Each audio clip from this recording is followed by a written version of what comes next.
Bonjour et bienvenue dans cette vidéo. Aujourd'hui, je vous montre comment utiliser le carte à fleurir fleur bleue. Alors qu'il soit offert par quelqu'un, par un proche, par une amie ou que vous ayez craqué vous-même sur le kit, eh bien, je vous remercie. Je vous souhaite donc la bienvenue sur cette petite vidéo YouTube. Donc on va voir tout de suite ensemble de quoi il se compose et puis on va créer ensemble donc une petite carte. Vous serez libre ensuite de faire ce que vous voulez avec le restant des fleurs et donc avec la seconde. Mais on va déjà découvrir ce qui se cache à l'intérieur de ce joli kit. En ouvrant, donc soit on fait glisser, soit on a un petit bout de scotch ici si vous voulez conserver. Hop. En ouvrant tout simplement le petit kit, vous allez donc découvrir dans la boîte une carte qui vous représente le motif une fois fini. Alors c'est pas du tout en relief, hein, c'est simplement donc une impression de la carte originale qui a été faite. Cette carte originale, la voici. Donc c'est le modèle donc initial que j'ai fait. Voilà donc à quoi va ressembler votre petite carte. Je vous ai donc imprimé en version image la carte pour que vous ayez un petit modèle de ce à quoi ça va ressembler. Voilà.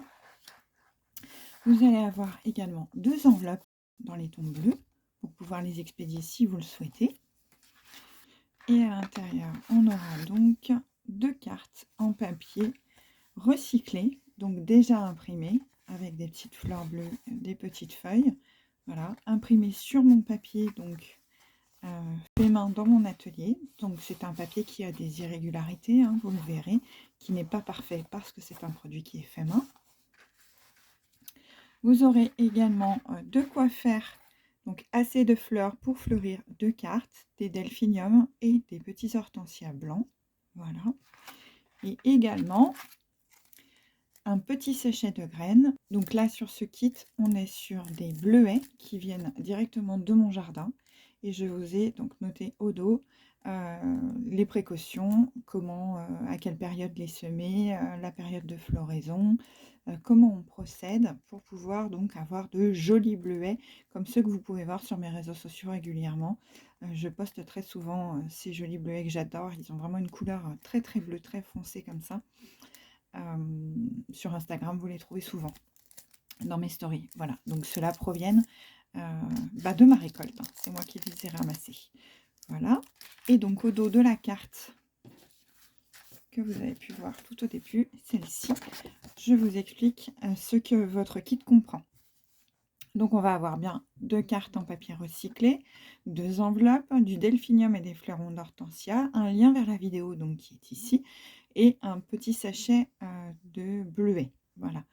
En complément, il vous faudra donc un sécateur ou un ciseau, un pistolet à colle ou de la colle florale ou de la colle blanche, et puis quelques accessoires si vous le souhaitez. Voilà, allez, c'est parti, on se met au travail ensemble. Alors, comme je vous le disais, pour les outils, vous allez avoir besoin soit d'un sécateur, soit d'un petit ciseau. Ça se trouve beaucoup. C'est très tendance dans le commerce ou sur internet. Vous allez pouvoir trouver ces petits ciseaux qu'on appelle ciseaux à bonsaï aussi, ou des petits ciseaux de couture aussi, ça marche également. On a aussi sinon les petits ciseaux classiques. Hein. Voilà, il faut des ciseaux qui coupent bien. Hop. Moi j'ai pris une petite feuille parce que mon pistolet à colle coule un petit peu. Vous allez avoir la possibilité de coller avec de la colle blanche. Alors ça fonctionne pour les fleurs séchées, ça fait pas trop de marques. Voilà, colle blanche Créalia ou autre marque. Et puis on a bien évidemment la colle florale qui est faite exprès. Ça, vous allez trouver plutôt ça dans les magasins de loisirs créatifs spécialisés pour l'art floral et sur les sites internet dédiés. Voilà, ça, c'est une colle qui du coup ne va vraiment pas laisser de traces, contrairement à la colle blanche qui prend aussi un petit peu la poussière. Elle va être noire ou jaunir dans le temps. La colle florale, c'est vraiment dédié à l'art floral, donc c'est vraiment très pratique. Puis vous pouvez coller les fleurs fraîches aussi avec celle-ci, ce qu'on peut pas faire avec une colle blanche. Voilà. Et en dernier lieu, Moi, c'est ce que je préfère parce que c'est le plus simple, mais on n'a pas tous le budget. Alors, le mien, il est gros, mais vous avez des petits modèles qui existent dans les magasins comme Cultura ou même chez Action à petit prix. Alors après, c'est pas forcément de la super qualité chez Action, mais vous allez pouvoir trouver des mini pistolets à colle chaude avec des tout petits tubes. Moi, j'ai la version grosse, hein, parce que forcément, pour mon activité, j'en ai besoin, je l'amortis pas mal et puis il a une vingtaine d'années déjà ce pistolet à colle et il fonctionne toujours très très bien. Je mets toujours par contre un petit papier en dessous parce qu'il a tendance à couler. Mais dans tous les cas, c'est celui que je préfère. Attention par contre, ça c'est pas le genre de choses qu'on peut mettre entre les mains de tous les enfants. Si vous êtes parent, que vous regardez cette vidéo et que vous allez faire cette activité avec votre enfant, je vous recommande quand même au début d'utiliser plutôt de la colle blanche comme ça, plutôt que le pistolet à colle. Ça, c'est un outil à utiliser en conscience. C'est-à-dire que la colle chaude sort vraiment très chaude au bout et il y a moyen de se brûler les doigts, de se faire des cloques. C'est dangereux pour un enfant seul, donc il ne faut absolument pas utiliser ça quand on est un enfant sans surveillance, sans parents à côté.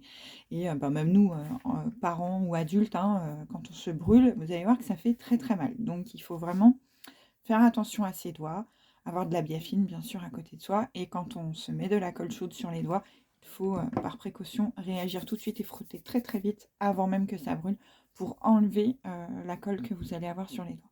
Voilà. Donc, en tous les cas, on manipule avec précaution. Donc moi j'ai choisi mon petit ciseau. Je vais prendre les fleurs, hop, que l'on va donc décoller, tac, avec douceur, voilà, récupérer. Et je vais donc aller récupérer mes petites fleurs. Alors j'en avais déjà découpé, mais hop, on va aller récupérer donc les petites fleurs de delphinium et on va commencer par placer les fleurs sur la carte. Dans un premier temps, donc je vous recommande déjà de faire des essais. Alors, il n'y a pas de sens de lecture hein, sur cette carte. On peut tout à fait la mettre dans un sens ou dans l'autre. Vous voyez qu'il y a des fleurs ici qui sont dans un sens et d'autres ici. Donc, il n'y a absolument aucun sens de lecture pour ces cartes. Moi, j'aurais tendance plutôt à la mettre comme ça parce que j'aime bien l'effet jaillissant ici. Donc, je vais l'utiliser comme ça. On peut tout à fait aussi la mettre en mode portrait pardon, ou en mode paysage. Dans ce cas-là, je la mettrai plutôt comme ça parce que je trouve que l'effet jaillissant ici est plus sympa. Mais voilà. Donc, on fait un petit peu comme on veut là-dessus. Vous allez placer vos fleurs. Alors, il faut essayer de regarder éventuellement quel sens a la fleur. Il y a toujours un côté de la pousse qui est plus sympa que l'autre. Dans le cas des delphiniums, on peut voir ici que la bouche de la fleur est ouverte comme ça. Donc, ça sera plus intéressant que de la travailler comme ça. On va ainsi la placer sur notre papier dans ce sens-là. Et on va la mettre où bon nous semble. Alors, moi, j'ai plutôt envie d'utiliser ça à la base des feuilles. Pareil ici, vous voyez qu'elle a vraiment...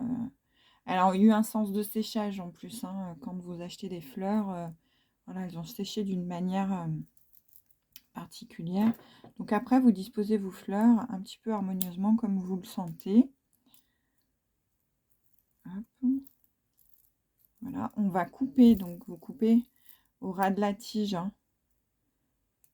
C'est pas toujours évident, mais... Hop.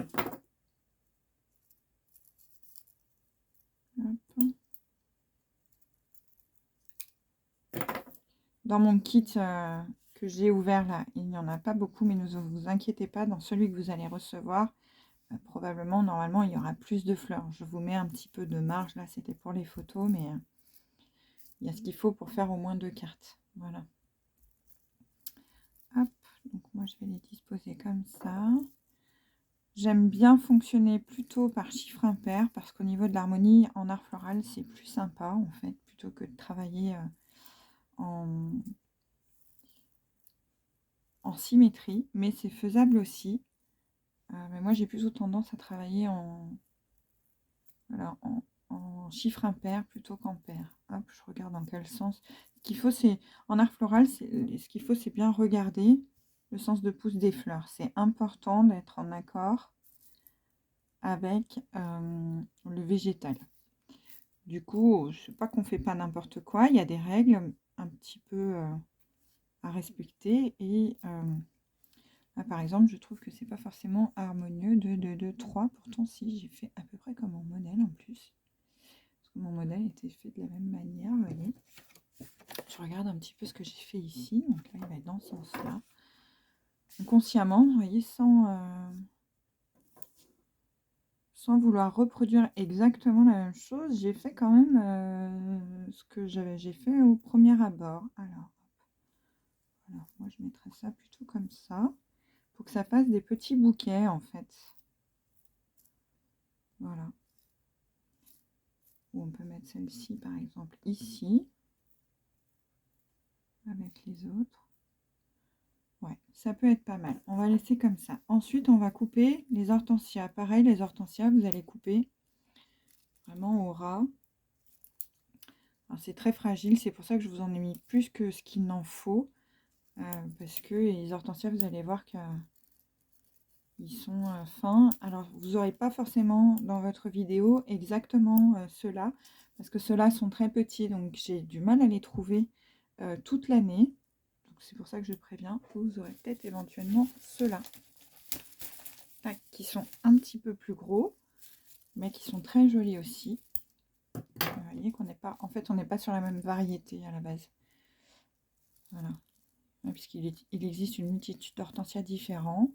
Alors moi, c'est très joli aussi, hein, mais il se peut que dans votre kit, vous ayez ceci. Voilà, je vous montre quand même les deux. Hop. Hop, on continue. Voilà, j'ai envie d'en mettre 3. Donc, on va en mettre 1, 2 et un troisième. Donc, on n'hésite pas à retourner, à regarder celui qui nous plaît le plus. Normalement, par défaut, un hortensia, il a 4 pétales. Mais il se peut que la nature soit faite différemment. Et vous voyez que celui-ci, il en a 5. Et parfois, il n'y en a que 3 dessus. Alors, non pas parce qu'il est mal fait, hein, mais parce que c'est fragile, le sec. Et que du coup, parfois, ils ont perdu un petit pétale. Donc, on triche à ce moment-là. Hop, là, tiens, je vais le mettre ici. Moi, je vais même mettre un petit peu plus. J'ai envie de faire une carte plus garnie. Hop. Vous voyez, là, il y en a 2 qui sont joints, je pense. Qui sont ensemble. On ne va pas les décoller. Je pense qu'ici, ouais, il y en a 2 qui sont entrelacés. Le problème, c'est que si je tire, ça va casser.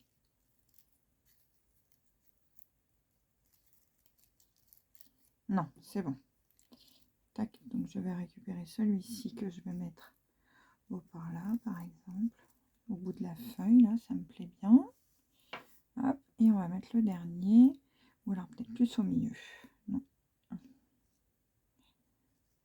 Voilà. Tac, tac, tac. On va mettre celui-ci là, par exemple.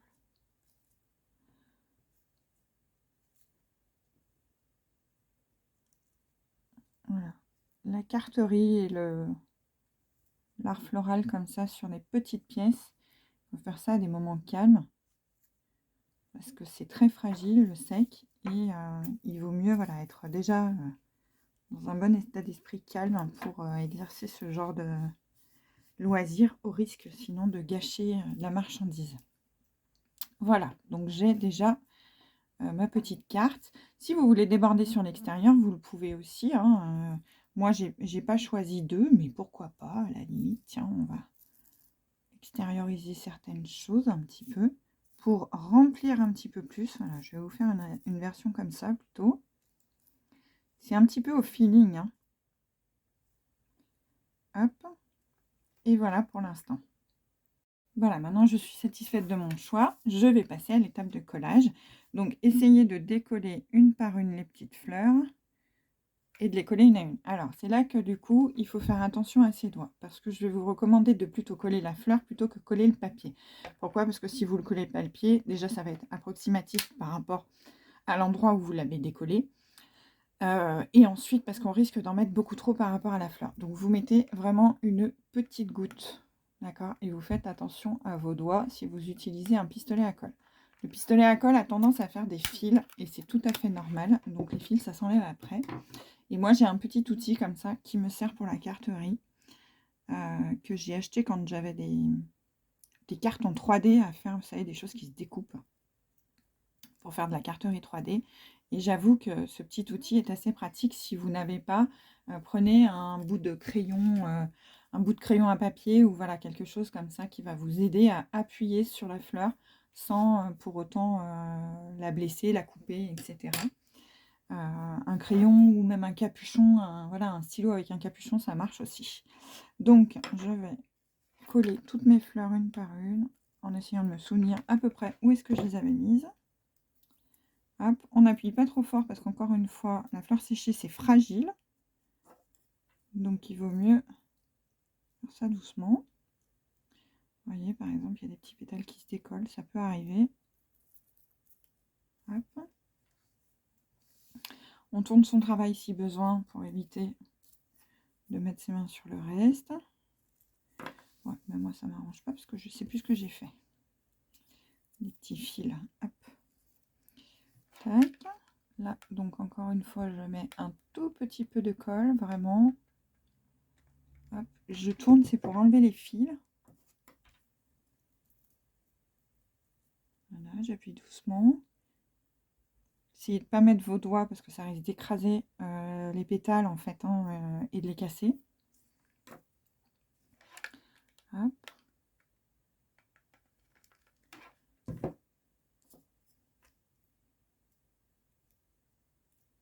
Sur un travail de patience et de minutie du coup.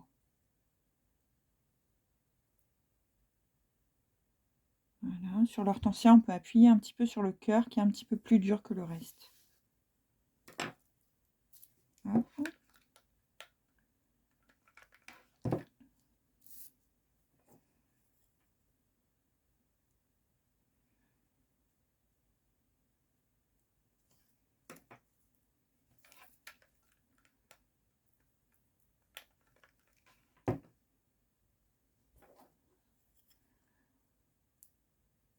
Pardon, j'ai fait bouger la caméra. Hop. Voilà. Alors, au fur et à mesure, on ne sait plus trop où c'est qu'on a collé quoi. On fait attention. Hop.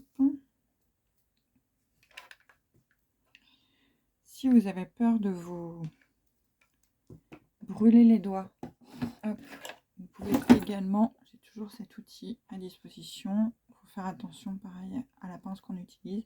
Mais une petite pince, par exemple les pinces pour les philatélistes, pinces à timbre, ou les pinces à épiler, ça marche aussi, hein, mais c'est moins glamour, on va dire. Hop, voilà. Une petite pince, ça peut servir pour éviter de se brûler les doigts.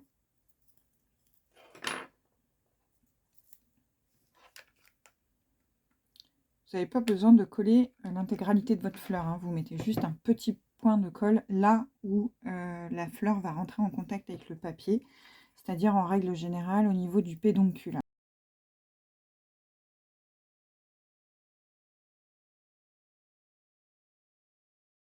Le pédoncule, c'est le lien entre la fleur et la tige en fait.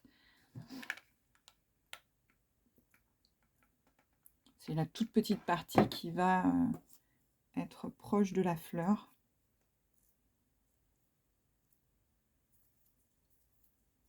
Hop.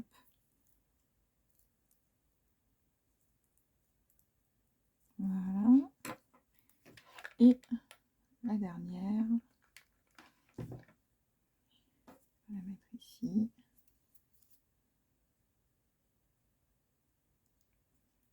Et voilà.